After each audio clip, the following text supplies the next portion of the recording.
welcome to this brand new edition of Global Lens on News 9 Live with me, Neha Khanna. Let's get you the big story we're tracking. It was meant to be just another rally ahead of the US presidential election, but the events that unfolded at Donald Trump's rally in Pennsylvania on Saturday may well have changed the course of American politics and the November election. An assassination attempt on the former US president has left America and the world stunned. The shots rang out at 6:10 p.m. on Saturday evening. Trump clutched his right ear as blood spurted out. He then ducked for cover as his supporters screamed and Secret Service agents raced to surround and protect him. Within moments, someone shouted, "Shoot her down," and the agents began moving Trump off stage to safety. "Wait, wait, wait, wait," he called out, then pumped his fist in the air and defiantly shouted, "Fight, fight." The crowd roared and responded with chants of USA, USA. That image of Trump holding his fist in the air, blood streaming across his face as the Secret Service agents surrounded him, has already become the iconic image of the 2024 US presidential election. Not only has that picture been splashed across the front pages of newspapers in the US and around the world, including on the cover of Time magazine, many are already calling it one of the most iconic pictures in American history and one that may well determine the outcome of the US presidential election this year. For the first time in more than 4 decades, a man who was elected president of the United States was wounded in an assassination attempt when a gunman who appeared to have crawled onto a nearby roof opened fire at Trump. The explosion of political violence has come at an especially volatile moment in American history and further inflamed an already stormy campaign for the White House. After Secret Service snipers killed the shooter, the former president and Republican presidential nominee was taken to a hospital for treatment and declared fine by his campaign. A male spectator at the rally was killed and 2 other men critically wounded. The motive of the attack is still under investigation. The gunman who shot Trump in the right ear and was later neutralized has been identified by the FBI as 20-year-old Thomas Matthew Crooks from Bethel Park in Pennsylvania. A voter registration record actually shows that Crooks was registered as a Republican. While there were unsuccessful assassination attempts or incidents targeting George H.W. Bush, Bill Clinton, George W. Bush and Barack Obama during or after their terms, Trump is the first current or former president to have been wounded in an act of violence since Ronald Reagan was shot in 1981. Authorities in the US have reported a surge of threats against officials of both parties in recent years as anger and in many cases hate have come to dominate the political and social discourse in that country. The shooting came at a time when Trump was already leading Biden in most polls, both nationally and in battleground states like Pennsylvania. President Biden has been trying to quell an internal revolt from many Democrats who want him to withdraw from the race following his disastrous performance in a debate with Trump last month and multiple incidents that have further fueled concerns over his age and cognitive decline.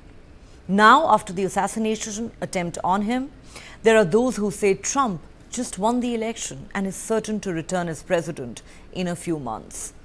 As we said, the image of Donald Trump moments after narrowly avoiding serious injury or death from an assassin's bullets, standing with his fist raised, blood streaked across his face, an American flag billowing in the breeze behind him, is already the defining image of this election.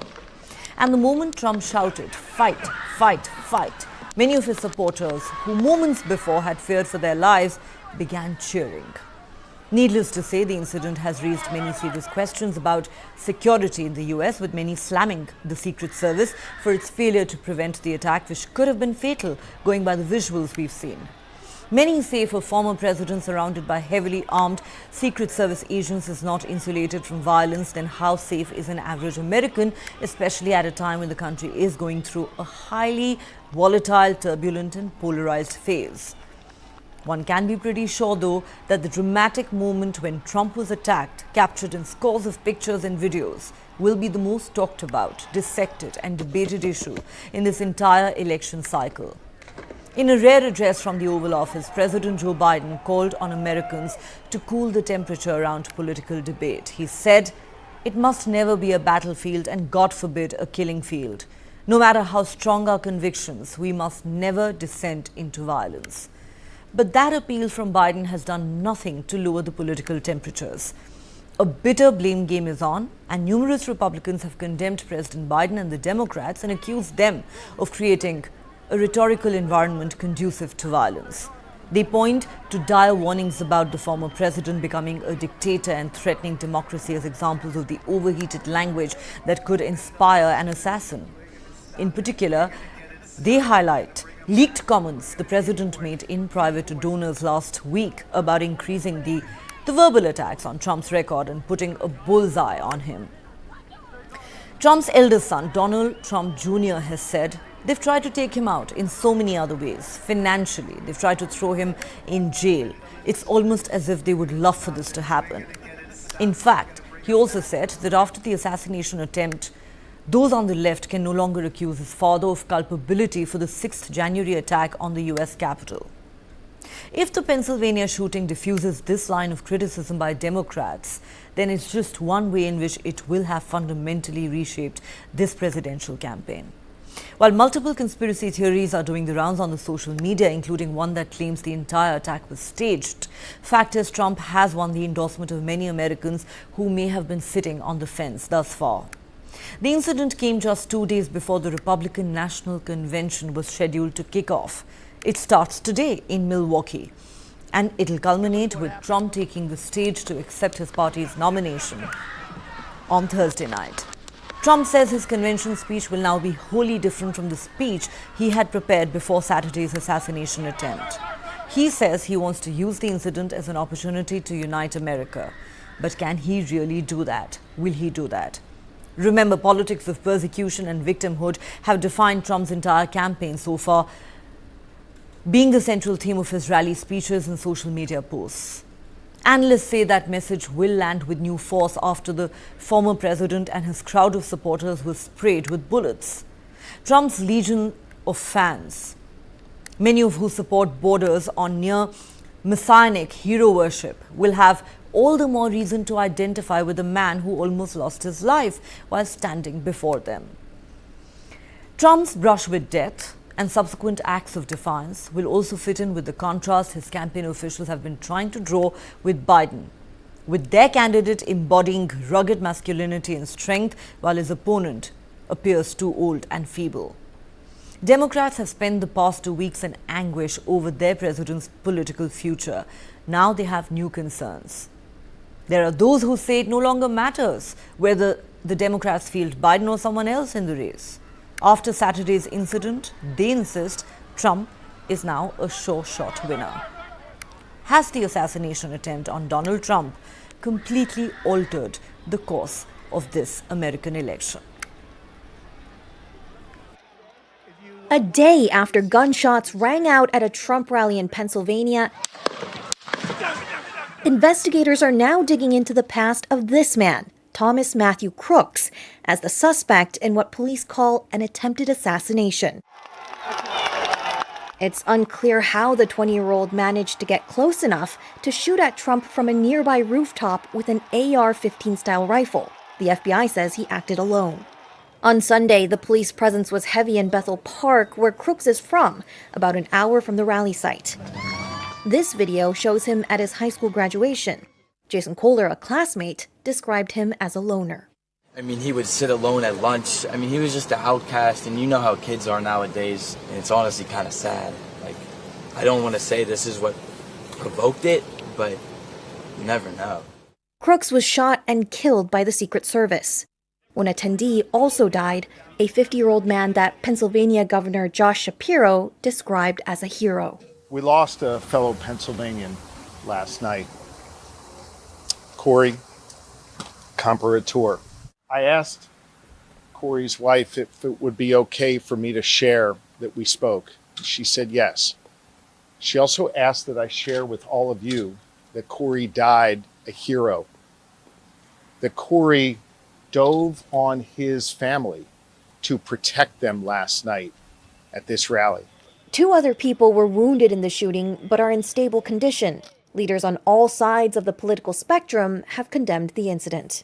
Democratic President Joe Biden said in an Oval Office address Sunday that the nation needs to lower the temperature in its politics. There's no place in America for this kind of violence, or for any violence ever.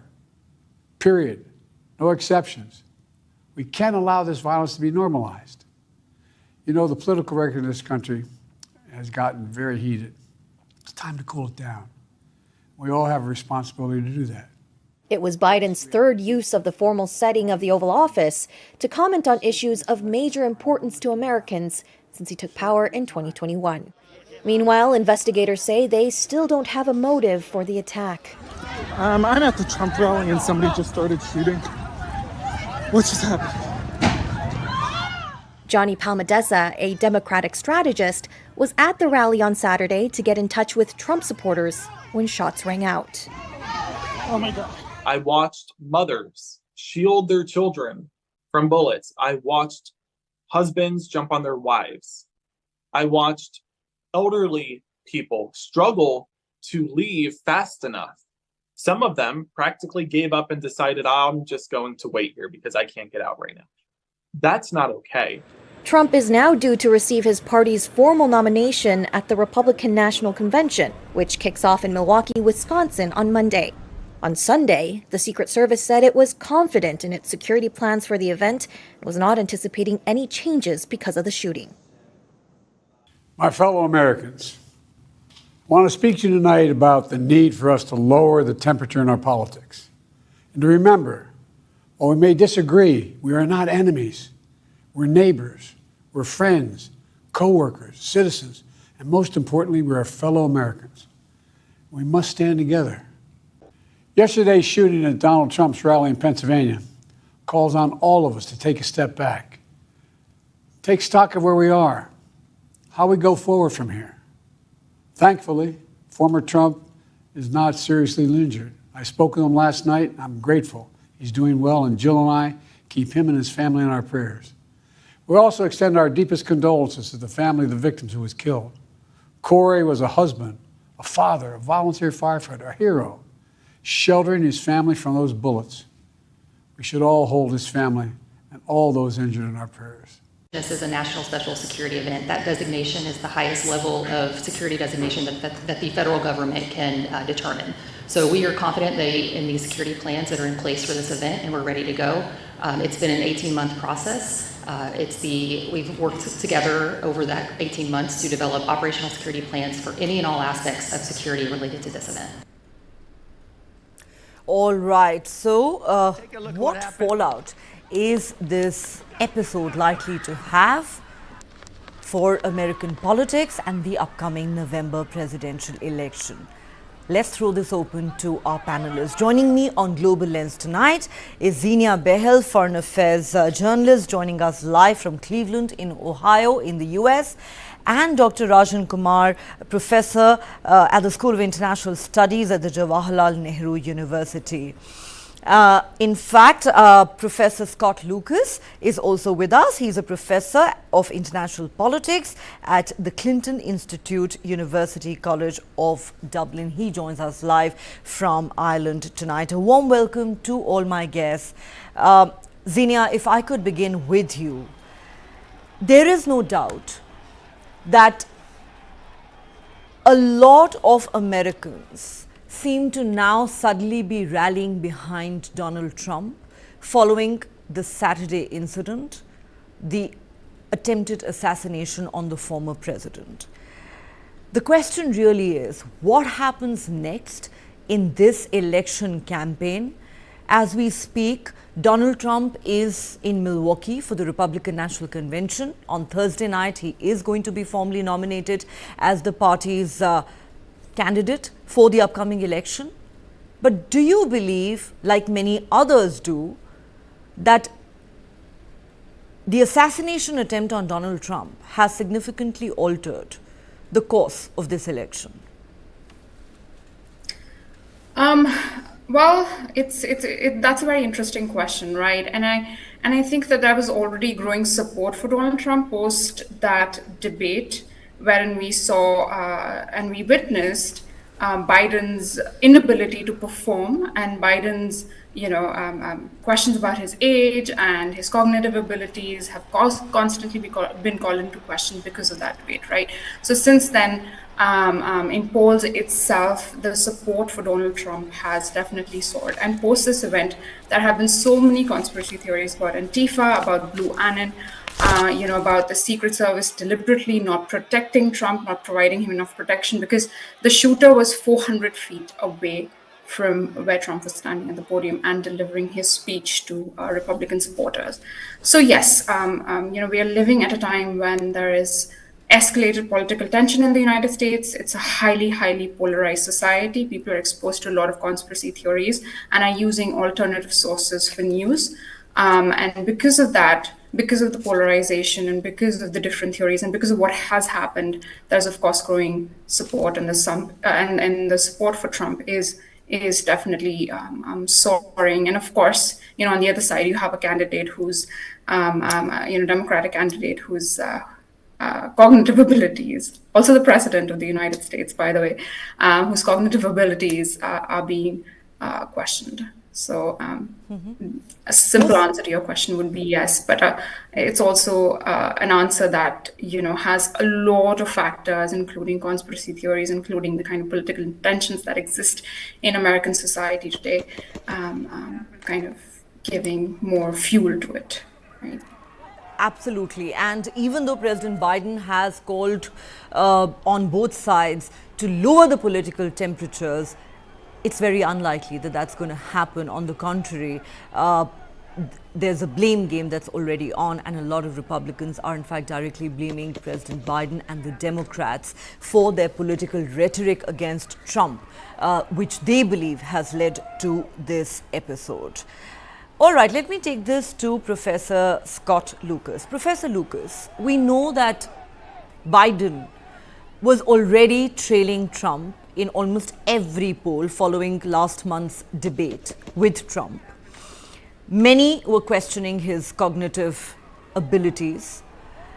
And now, with this assassination attempt on Donald Trump and that image of him raising his fist, punching the air with it, blood flowing down his face, the American flag behind him. And in that viral video, we see him saying, "Fight, fight, fight," and his supporters chant, "USA, USA." Do you believe this one moment may have changed the course of American politics and this entire election cycle? The Democrats were already fighting hard against the image of an incumbent president who is seen as being too old and feeble. And now this image of Trump projecting strength and courage and masculinity. How do you think Saturday has changed things for America? Sense of what this means for the election and the result, I wouldn't want to predict. I've been burned in the past trying to predict polls, predict outcomes. And I think the polling, although Biden had slipped somewhat since late June, hadn't actually slipped that much. And the reason why I don't really want to talk about the election outcome is I think there's something far more serious that comes out of what happened on Saturday, which worries me not only as an analyst, but just personally, as someone who still has family in the United States. And that is the question of political violence and the politics of violence in this campaign and beyond. And by that I mean that your viewers will know that America has a long history of political violence, and that includes very recently, for example, with Senator Gabby Giffords being critically injured, Republican Representative Steve Scalise seriously injured, and the political violence of the Capitol attack in January 2021. Donald Trump has built his career on the politics of violence. He has advocated violence against hecklers at his rallies, against demonstrators like those of Black Lives Matter, against migrants and asylum seekers, against the left, against journalists. And I was actually covering these events live for a British station when they occurred on Saturday. And what I noticed was not the iconic image that you just talked about. It's what happened just before the iconic image. When Trump told the Secret Service to wait, when he threw his arm into the air, and when he said, fight, fight, fight, because those were almost exactly the same words he used on January 6, 2021, when he told supporters to fight, fight, fight, to prevent the peaceful transfer of power to Joe Biden, and the Capitol attack ensued. Will he continue that divisive politics, using that image of supposedly being almost a superhero who survived? Or will he change and actually, as the Trump people have been trying to promote in the past 24 hours, be a unity candidate? I think that's a critical issue for America beyond the election. It is a critical issue indeed, because this is a very volatile moment in American history. I think we can all agree on that. Perhaps the American society has never been more polarized. Let me bring in Dr. Rajan Kumar. Dr. Rajan Kumar, of course, we're all talking about what is already being described as an iconic image, with Trump's fist raised in the air, blood streaked across his face, and the American flag right behind him. Now, Professor Lucas makes an interesting observation. Of course, we all know that America has a long history of political violence. 4 of their presidents have been assassinated over the last 200 years. And he also says that Trump is somebody who has built his political career on political violence, especially if you look at the events of 6 January 2021. But do you believe that this one episode that occurred on Saturday, the assassination attempt on the former president, is enough to change that narrative completely and to a large extent blunt the strongest criticism that the Democrats had leveled against Donald Trump thus far? Interestingly, Trump in a statement has said that the speech that he's now going to deliver at the Republican National Convention is going to be completely different from the speech that he had prepared before the Saturday incident. He says he hopes to use this incident as an opportunity to unite the US. But can Donald Trump unite the United States? Will he?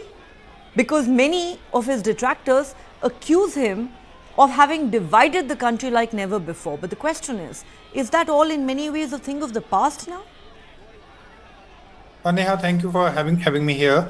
I don't think this is the past. What you see essentially is an ongoing process, which Professor was mentioning, that America has a long history of violence, and America is living in a period of complete extreme polarization where 2 sides are completely divided. And the image that you are referring to, the image of a very courageous kind of image that is being portrayed now in American media and all over the world.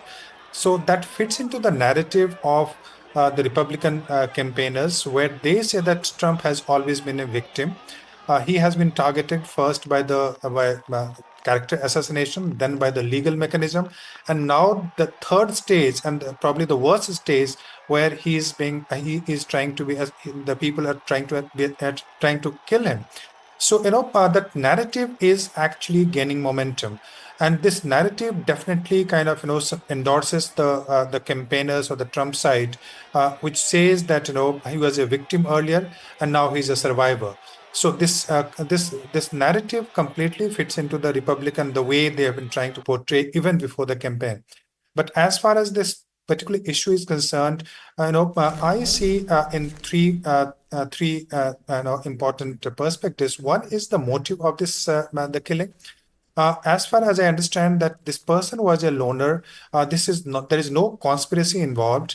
When he tried to assassinate him, he was not being supported by some other group, or internal or external. So essentially, what it reflects is a kind of deeper malaise that has crept into the American society, where the hate speeches were given by both the sides. Yes, Trump definitely thrives on this divisive politics, without any doubt, and his speeches are very provocative. His speeches were linked to the storming of the Capitol in 2021. And what Republicans are trying to do now, that they are trying to reverse the same argument on the other side. What they are trying to say that, okay, so you have been saying that Trump's speeches led to that violence on Capitol. So now there's that Biden's speeches have led to this killing. So it is not just a political issue, it is going to be a legal issue also when Trump becomes the president. Clearly, right now they're trying to turn the tables on Biden and the Democrats, accusing them of whipping up emotions against Donald Trump and creating an environment which they say is conducive to this kind of violence. Since Professor Lucas is going to be with us for only another few minutes, let me go back to him at this point. Professor Lucas, Donald Trump Jr., the eldest son of the former president, has said that it's almost as if the Democrats wanted this to happen to his father. He says after the assassination attempt on him, those on the left can no longer accuse Trump of culpability for the 6th January attack on the US Capitol.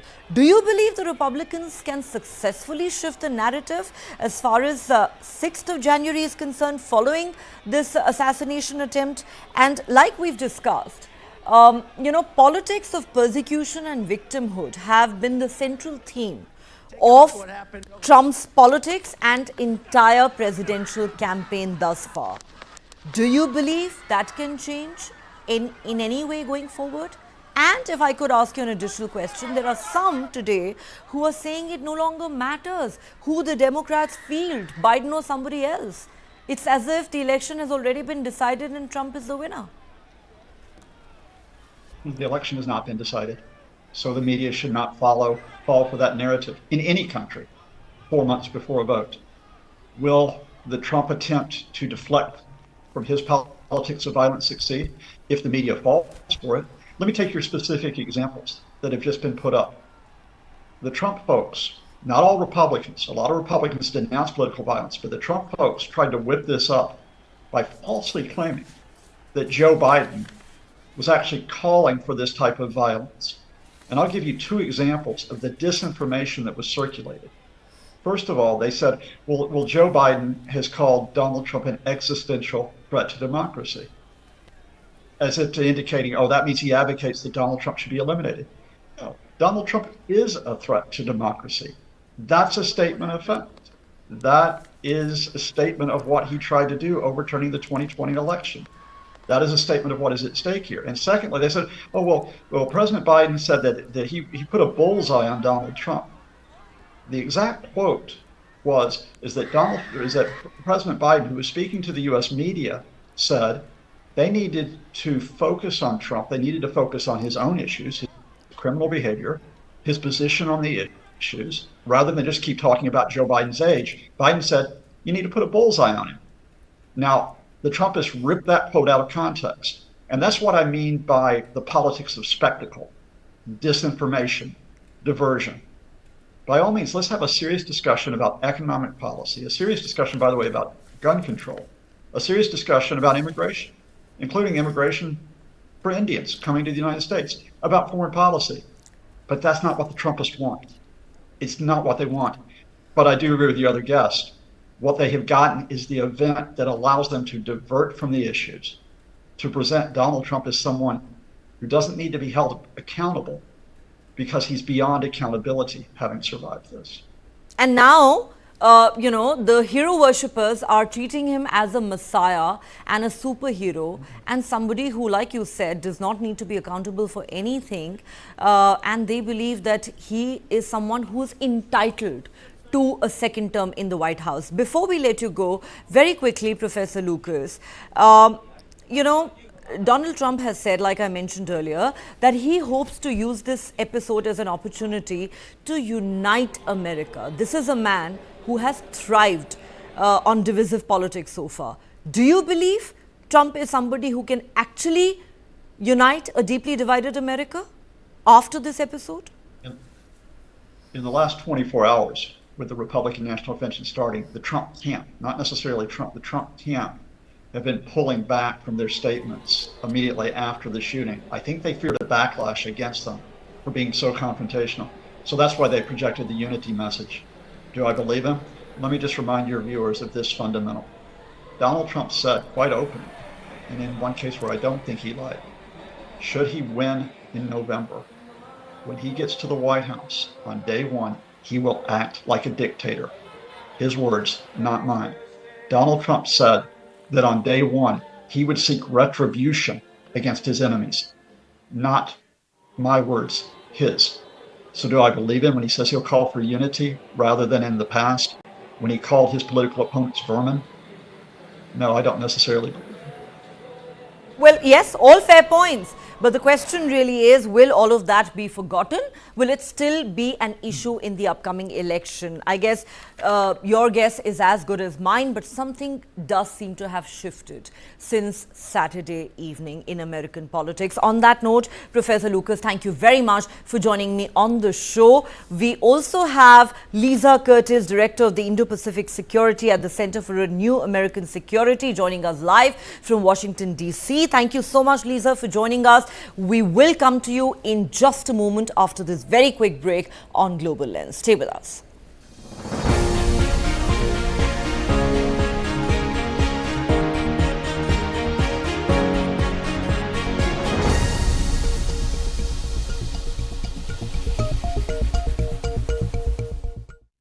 Hey, careful, huh? My daddy got it from abroad. Hey, disaster! How will you pay for the loss now? In stock market, you should take risk as per your capacity and knowledge. Trade in options very carefully. Wow, Dikra! Absolutely perfect! Take risk with full understanding. Who am I? Nobody can crack that mystery. There is a certain expectation of me. That's the only contradiction.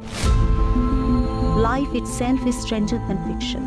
I was a perfectly normal person born in an abnormal world. I really didn't understand why is it different. Just imagine a child who is bullied every day. Boys school में कुछ लड़का लोग मेरे साथ sexual abuse किए. मुझे तेरे बारे में सब पता है और मैं तेरा रेप कर दूँगा. You also start to stigmatize. अरे ये तो time pass है. Sex doesn't come in the picture. Sex comes later. Then there are man-made narratives. Why do you walk like that? Why do you sway so much? So you can understand the trauma of a person who's trapped in a wrong body.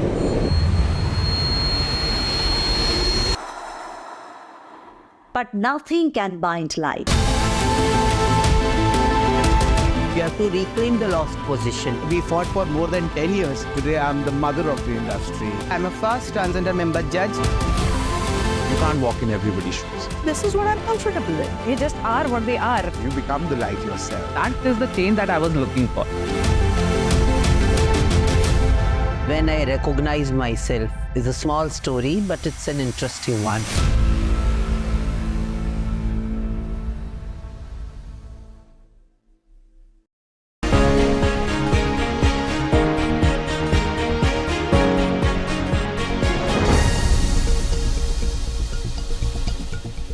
Welcome back. You're watching Global Lens on Newsline Live with me, Neha Khanna, and we're discussing the aftermath of the assassination attempt on former US President Donald Trump. Joining me on the show now is Lisa Curtis. She has been Deputy Assistant to former US President Donald Trump. Thanks very much, Lisa Curtis, for joining me on Global Lens tonight.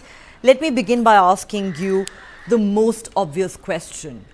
That viral image of Trump's fist in the air, blood streaked on his face as he's surrounded by Secret Service agents and shouts, "Fight, fight, fight." I think it would be pretty safe to say it's already the iconic image of the 2024 US presidential election. Many are calling it among the most iconic images in American history. The question is, has Saturday changed the course of American politics and this particular US presidential election? How do you look at it? Yes, I think the assassination attempt against former President Trump has changed the course of this campaign. And I think you're also right that that image of former President Trump, after having an attempt on his life, seconds later, standing up, pumping his fist, saying, fight to his supporters, really was a memorable moment, not only for this campaign, but in American political history. It was a remarkable moment, and it does show the former president's strength and fortitude. You know, we don't always know how people will react in this kind of crisis situation, and the fact that he stood up and showed that kind of strength and fortitude, I think was quite remarkable. And even people who are not supporters of the former president would have to admit that this was a remarkable moment and made him, look like a hero. And this is just something that is undeniable. And so, yes, I think this entire tragedy, it was such a tragic moment that somebody resorted to this kind of violence in our politics. It was a tragedy of immense proportions, but we can only hope that it will have the overall impact of lowering the political temperature in the United States. And I think both campaigns, both the Biden and the Trump campaign, have been clear that they will call for unity, that this will be the tone of their messaging moving forward. So perhaps we can have something positive come out of this horrific tragedy, and we can all just be extremely grateful that the former president is safe, but also feeling for the family of the innocent bystander, the rally goer who was killed. That's a tragedy, as well as the two other injured. Right. I'll come back to this point of political violence in the US and the call for unity that you just mentioned. But before that, I want to ask you another straightforward question. Lisa, there are some who've gone to the extent of saying that after Saturday's assassination attempt, it no longer matters who the Democrats field in the presidential race, whether it is President Biden or somebody else. They actually believe that the election is pretty much over and Donald Trump is going to win. Do you believe that following this episode, Donald Trump has managed to win the endorsement of many fence-sitters across the United States? I don't think we can say that. This is going to be a close election. We've always known that. There's been a lot of twists and turns, so this may not be the last twist or turn that we see. So I would be cautious to those who think they can, make a definitive call. I'll repeat what I just said in that certainly the former president, his handling of this horrific act and his show of strength and fortitude does show something about him as a candidate. And people were watching, and they'll see this. But there are also implications for the Biden campaign. And I think those are mixed. On the one hand, it's taken the focus off of President Biden's poor campaign performance just a couple of weeks ago. It's taken that out of the news. But this could be temporary. It gives President Biden the opportunity to draw on his strengths as a uniter, his statesmanship. These are qualities, he does have, and this gives him an opportunity to show those qualities. But I think the real challenge for President Biden is that he wants to show the high stakes of the election, but yet he can't say that they're so high stake that people need to use violence or that this somehow justifies violence. So he has to walk a very fine line. So I think that, there are implications for both campaigns, and we're still seeing how this plays out. Okay, elections are still 4 months away. As we've seen with Saturday's incident, a lot can change overnight. But Lisa, we know that America has a long history of political violence. 4 American presidents have been assassinated over 200 years. There have been multiple assassination attempts on a few of them, including Ronald Reagan. Now, Donald Trump. while Trump has said that he is now going to deliver a very different speech at the Republican National Convention to the one that he had prepared before the assassination attempt, do you really believe that, Americans can be united at this point in time and that Trump can be a unifier? Because frankly, his critics will point out ad nauseum that he has built his entire political career on politics of persecution and victimhood. Many say he's the most divisive president the United States has ever had, and that American society currently is more polarized than ever before. So even as Trump says, I want to unite Americans, and President Biden says to both sides, let's cool it off, let's lower the political temperature, you still have Republicans who are acrimoniously actually blaming President Biden and the Democrats for this assassination attempt on Donald Trump. So do you fear that there could actually be more instances of political violence going ahead rather than fewer of them? Well, I think that there's going to be changes in the way security is performed for these campaign events. There have been a lot of questions about the fact that the building was not secured, that the person who attempted the assassination was able to get access to this building that was only, I guess, 500 feet away from where the former president was standing. So there are a lot of questions that the Secret Service has to answer.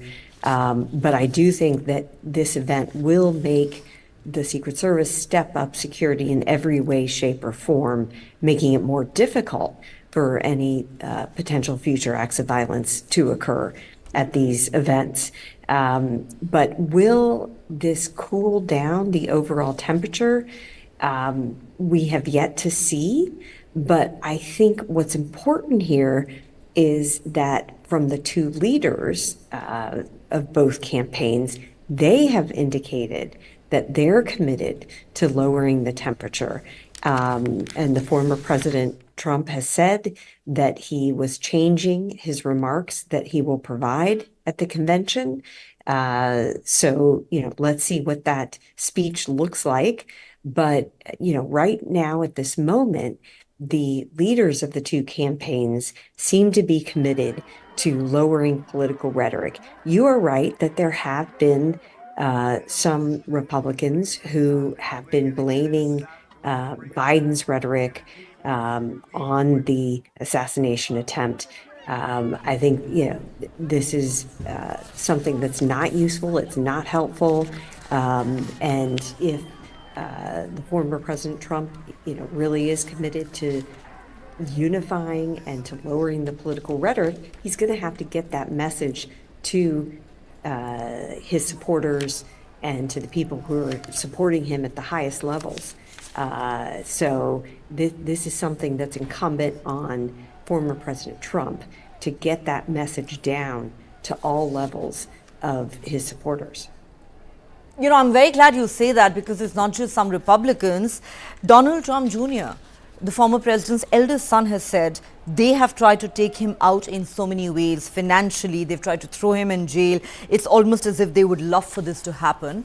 And then he went on to say that after the assassination attempt, those on the left can no longer accuse his father, the former president, of culpability for the 6th January attack on the US Capitol. Now, Lisa, we all know that one of the strongest criticisms against Trump has been that he incited the political violence that we saw, the insurrection that we saw at the US Capitol on 6 January 2021, which has been described by many as the worst assault ever on American democracy. Do you believe that the Republicans can successfully change that narrative following Saturday's events? Well, I think the attack on the U.S. Capitol on January 6th, 2021 was a terrible assault on U.S. democracy. But I also think the attempted assassination of former President Trump on Saturday night was also an assault on U.S. democracy. So I think, the overall message here is what's happening to our democracy. Let's look at, what is happening to this democracy and see if we can fix that. And I think, whichever candidate can best address that issue and speak to that in an eloquent manner is the one who's probably going to get more support moving forward. Final question, Lisa, before we let you go. What kind of a campaign are we likely to see from here on? We had Professor Scott Lucas on the show just a few minutes ago, lamenting the fact that, while the discussion should be around the state of the economy, immigration, jobs, and issues that, affect the lives of ordinary Americans, it's a lot of other extraneous issues that have taken center stage, primarily thanks to the Trump campaign. Do you believe that a lot of those issues are now going to be completely swept aside with just these emotive issues now, in a sense, dominating the entire election cycle? I don't think so. I think all the issues that you just raised are still very important to the American people. Look, this assassination attempt just took place 48 hours ago. So obviously it's still on the minds of Americans and will be on the minds of Americans. But that's not to say that other issues won't come up. In fact, we're going to hear about other issues at the Republican convention this week. So I think, this is a dominating factor now, the idea of political violence and the harsh political rhetoric that has come to define this election campaign, but it's certainly not the only issue, and Americans still care about everyday issues that are affecting their lives, and they're still going to be looking to both campaigns to explain how they would take the country forward in the next 4 years. So I think, this is not to shut out every other issue, but yes, for the next couple of weeks, this will dominate the way people are looking at the candidates and looking at the campaign. And they're looking at how both candidates will react, how they will lead the American people through this difficult period. So this is an opportunity for both candidates to show their leadership, how they react in a crisis, how they unite Americans, and how they would lead. So in that respect, I hope that we see a more elevated campaign and we see a less, argumentative and less harsh campaign moving forward. That's my hope. Well, that's our hope too, because nobody wants to see this kind of violence at all. Finally, Lisa, very, very quickly, any thoughts on the multiple conspiracy theories that are doing the rounds, including one that says that this attack might have been staged? Okay, that's simply ridiculous. The idea that somehow this would be staged. What we saw is former President Trump is alive because perhaps he turned his head at the last second.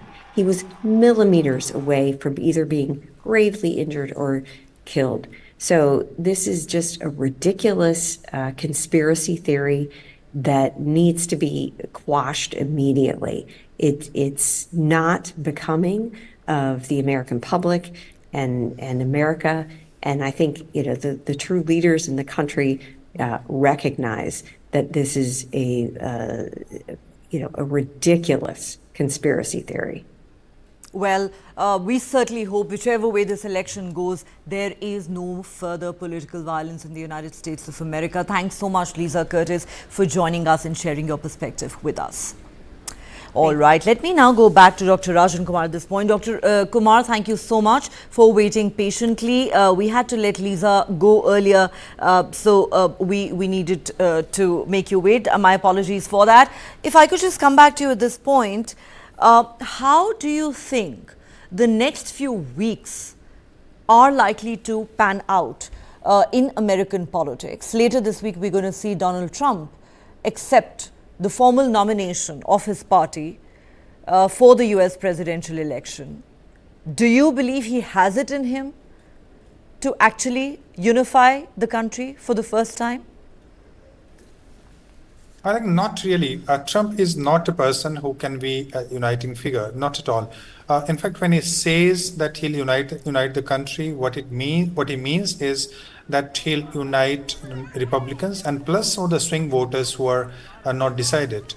He certainly is not the person who can be, even after this event, he's not the person who would be liked and supported or endorsed by the liberals in America or even worldwide. So do not expect that. But as far as the trajectory of the coming days of American politics is concerned, I'll be extremely worried because what I expect is more political violence at a domestic level.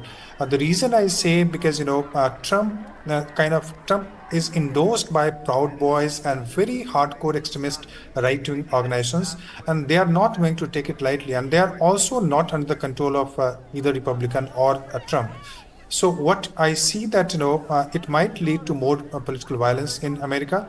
And also, as far as the political fallout is concerned, what I think there'll be a massive surge in sympathy for Trump in the coming days.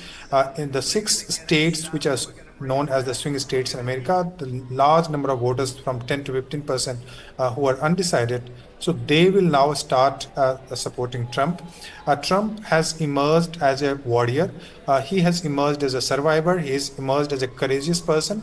And his victimhood earlier, the story of he being a victim, that will get some kind of validation and legitimacy now, even among the people who are otherwise not Republicans in US.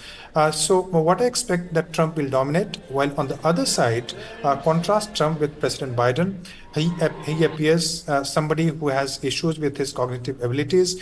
He is somebody who is very fragile.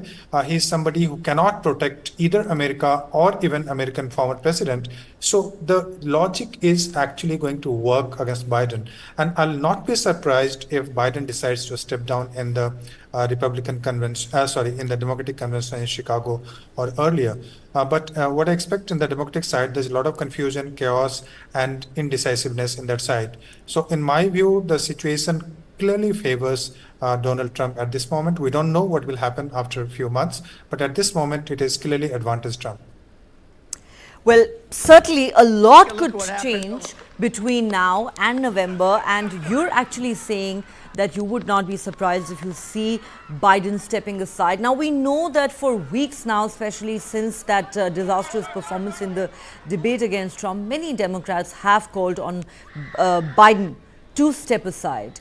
Do you believe that this episode, the assassination attempt on Trump in any way, could add to that pressure on Biden, and he may well decide that it is time for him to make way for somebody younger in the Democratic Party?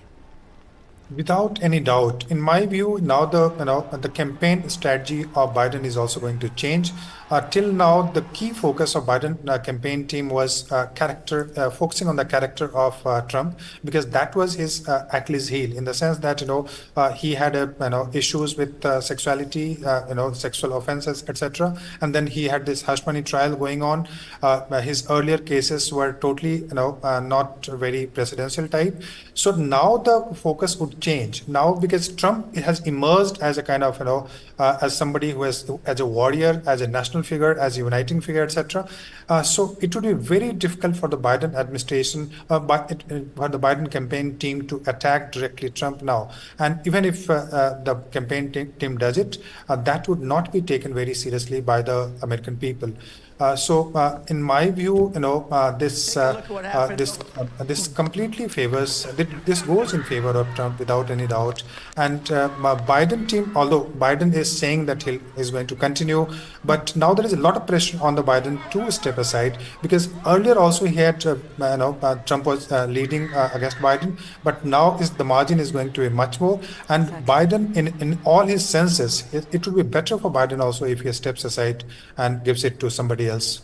Because, now fighting against this masculine image of Trump is going to be much tougher for Biden, who's already in the line of fire over his age and cognitive decline.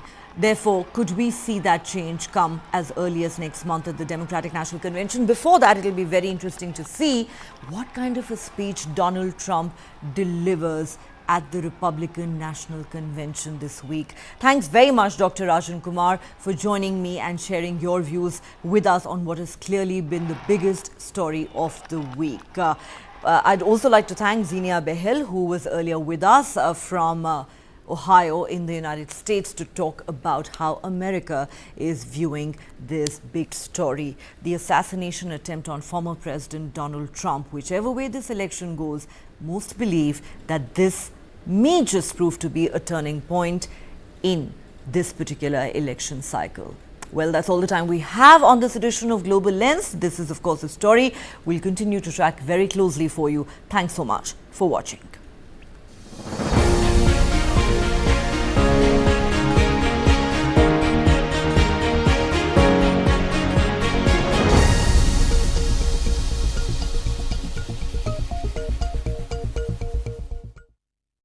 For the very first time in our investigation, we unmasked the killer of Ravindra Matre. In 5G, we have to stand with the world, and in 6G, we have to lead the world. Winning a Grammy was an absolutely surreal experience.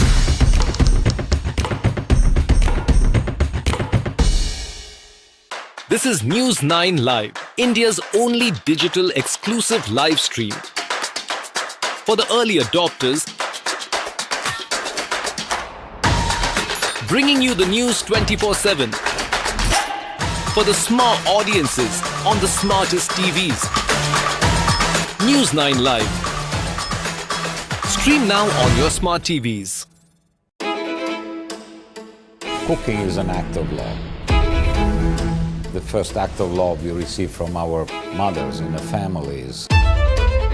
Modern Indian food is all about contemporary and innovative approach to traditional Indian cooking. The presentation it's also important, no? I want to wear this white coat every day and then be a chef. There are stories. If the name of whiskey is Indri, then there is a whole story behind that. Cooking food is like a therapy, and eating one is like a pleasure I can give it to myself. With Lounge Nights, I'm on a journey to celebrate and recognize the best food and nightlife establishments in various cities across India.